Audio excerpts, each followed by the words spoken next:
پی آئی اے کی نجکاری پر پاکستان میں پچھلے کچھ سالوں سے آپ نے بہت شور سنا ہوگا. کچھ لوگ اس کے مخالف تھے، کچھ لوگ حامی تھے. آج ہم پہلے بات کریں گے کہ نجکاری ہوتی کیا ہے. نجکاری کا یہ مطلب ہوتا ہے کہ جو ادارے اسٹیٹ کی ملکیت ہوتے ہیں، گورنمنٹ کی ملکیت ہوتے ہیں، ملک کی ملکیت ہوتے ہیں، اس کے کچھ شیئرز یا پورے 100% شیئرز جب حکومت پرائیویٹ لوگوں کو بولی کے ذریعے بیچتی ہے، اس کو کہتے ہیں پرائیویٹائزیشن. اس میں سے حکومت اپنے شیئر کسی عام پبلک کو منتقل کر دیتی ہے کہ آپ یہ ادارہ چلائیں اور ہمیں اتنے پیسے دے دیں، یہ ادارہ آپ کا ہوا. اس کو کہتے ہیں پرائیویٹائزیشن. اب ہم آتے ہیں کہ پی آئی اے کی پرائیویٹائزیشن کیسے ہوئی. پی آئی اے کی پرائیویٹائزیشن کی جو بات ہے وہ تقریباً پچھلے کوئی 5-7 سال سے ہم سنتے آ رہے تھے کہ پی آئی اے کو پرائیویٹائز کیا جائے گا، کیونکہ پی آئی اے میں بڑا خسارہ چل رہا تھا، بڑے نقصانات چل رہے تھے، اور پی آئی اے ہر سال ہم سے کچھ اربوں روپے حکومت کا، اس ملک کا، ٹیکس پیئرز کا پی آئی اے کی نظر ہو جاتا تھا. بہرحال وہ ہوتے کبھی کوئی بولی دینے نہیں آ رہا تھا، کوئی خریدار نہیں آ رہا تھا، کبھی اپوزیشن کا پریشر تھا، کبھی عوام کا پریشر تھا. بہرحال کل پی آئی اے کی کامیاب بولی لگائی گئی. حکومت نے اپنے 75% شیئرز، 75% شیئرز جو پی آئی اے کے تھے وہ بیچنے کے لیے بولی لگوائی. اب بولی کا طریقہ یہ ہوتا ہے کہ بند لفافوں میں بولیاں پیش کی جاتی ہیں. جو بھی کمیشن بنتا ہے اس کا پرائیویٹائزیشن کا جو کمیشن بنتا ہے، اس میں بند لفافے ہر خریدار اپنی بولی بند لفافوں میں دے کر چلا جاتا ہے. پھر وہ لفافے کھولے جاتے ہیں پبلک کے سامنے کہ کس نے کتنی بولی لگائی ہے، اور اس کے بعد وہ سارے معاملات چلتے ہیں.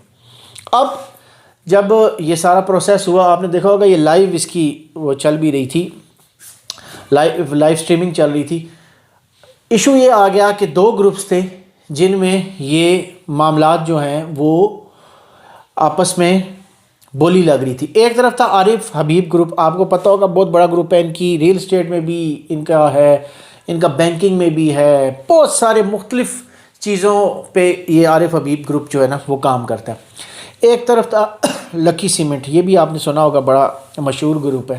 ان دونوں کی بولی چل رہی تھی. آپ نے دیکھا ہوگا کہ بولی 110 میرے خیال میں ارب سے سٹارٹ ہوئی، ہوتے 135 ارب پہ عارف حبیب گروپ نے یہ خرید لیا. حکومت یہ کہہ رہی ہے کہ ہمارا جو تھا وہ موڈ یہ تھا کہ 110-115 ارب پہ بک جائے گا.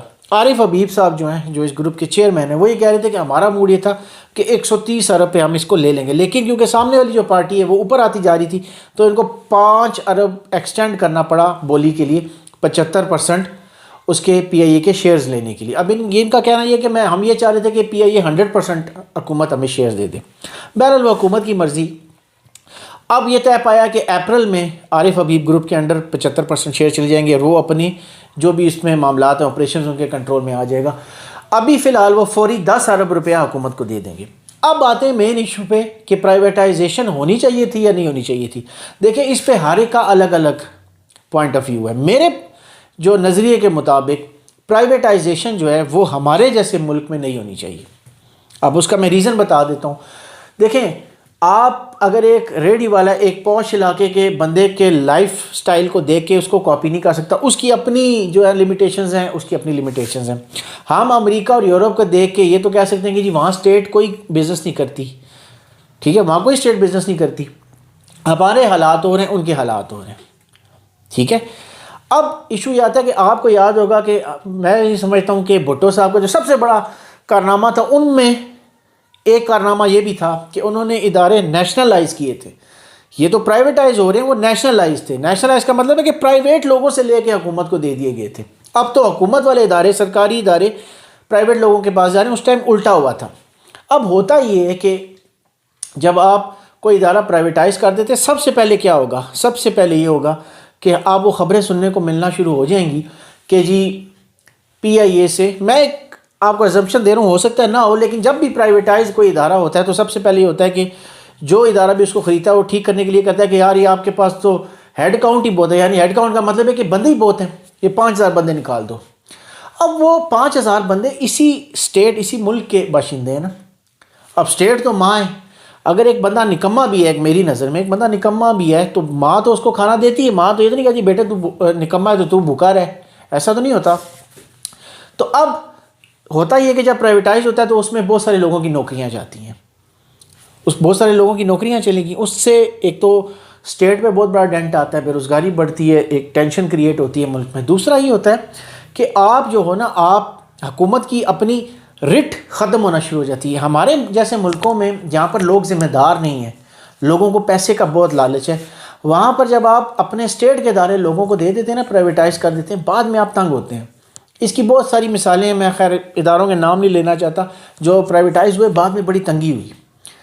تو اس سے ہوتا یہ ہے کہ اس سے اپنے جب ملک میں اپنی حکومت کی رٹ کمزور ہونا شروع ہو جاتی ہے، اور دوسرا لوگوں کی نوکریاں جانا شروع ہو جاتی ہیں۔ اگر مجھے ایک بات بتائیں نا، اگر عارف حبیب صاحب نے، عارف حبیب گروپ نے اگر 135 ارب میں لیا تو انہوں نے کچھ دیکھ کے لیا تھا، وہ نظر وہ مینجمنٹ حکومت بھی کر سکتی تھی، لیکن کوئی نہیں کرتا، اور یہ سرکاری ادارہ ہے، کوئی اس کی اونرشپ نہیں نہ لیتا۔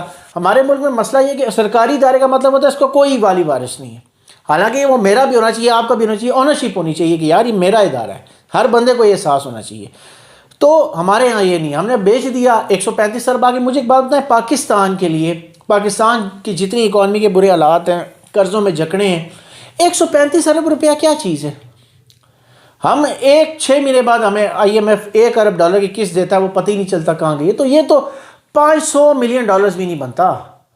تو آپ اندازہ کریں اتنا بڑا ادارہ ہم نے بیچ دیا، جنہوں نے بیچا وہ کچھ سمجھ کے بیچا ہوگا، لیکن میں اپنا پوائنٹ آف ویو بتا رہا ہوں کہ پرائیویٹائز کرنا میری نظر میں اداروں کو غلط ہے۔ اس جیسے ملک میں میری نظر میں تو بہت سارے اور ادارے ہیں جن کو واپس نیشنلائز کرنا چاہیے، وہ انشاءاللہ کبھی بعد میں بات ہوگی تو بتائیں گے۔ کتنا بڑا ہمیں اس پرائیویٹائز ہونے کی وجہ سے، اس اداروں کو پرائیویٹائز کرنے کی وجہ سے حکومت کو کتنا بڑا نقصان ہے، حکومت کتنا بڑا فائدہ اٹھا سکتی تھی اور اٹھا سکتی ہے ابھی بھی ان اداروں کو اگر واپس نیشنلائز کیا جائے۔ تو یہ پوری ایک آپ کو میں نے سمری بتائی، پرائیویٹائزیشن کہتے ہیں کسے ہیں، PIA کی پرائیویٹائزیشن کیسے ہوئی، ہونی چاہیے تھی یا نہیں ہونی چاہیے تھی، یہ میرا پوائنٹ آف ویو ہے۔ اگر آپ اس سے ایگری کرتے ہیں تو آپ کمنٹس میں بتا سکتے ہیں، اور اگر ڈس ایگری کرتے ہیں پھر بھی کمنٹس میں بتا سکتے ہیں۔